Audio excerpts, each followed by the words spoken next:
Good morning everyone, কেমন আছো তোমরা সবাই? আশা করি ভালো আছো। আমিও কিন্তু মোটামুটি আছি, খুব একটা ভালো নেই। তো যাই হোক, শরীরটা ভালো লাগছে না আর কি। আজকে সকালবেলা ঘুম থেকে উঠেই শরীর আর দিচ্ছে না। তো আজকে হচ্ছে বুধবার, এখন বাজে 9:30 মতো।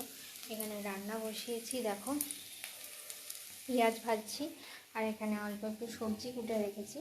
আজকে করবো হচ্ছে চাউমিন। এখানে চাউমিনটা দেখো ভিজিয়েও রেখেছি।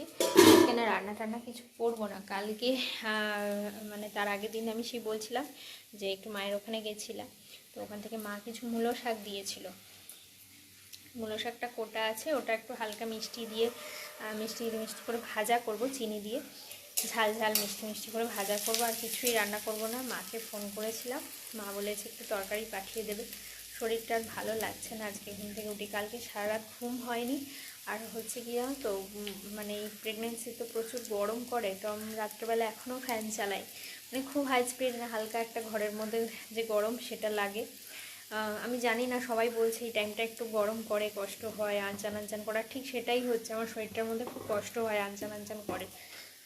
তো ফ্যান চালিয়েছি, তো ভোরের দিকে ঠান্ডা হয়ে গেছে আর মাথাটা না ধরে গেছে।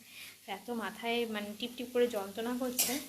তো চাউমিনটা খেয়ে ওষুধ দেবো, ওষুধ খাবো আর কি।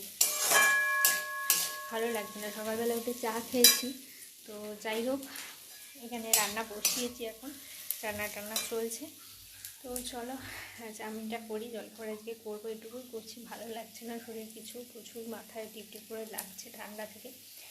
তোমাদের ওখানে কেমন ঠান্ডা পড়েছে জানিও। ওদের ওখানে মোটামুটি ভালোই ঠান্ডা পড়ে গেছে, হালকা হালকা ভোরের দিকে, আবার রাত্রের দিকেও বেশ ঠান্ডা লাগছে। তো চলো কাজগুলো কমপ্লিট করি, পরে আবার আসছি।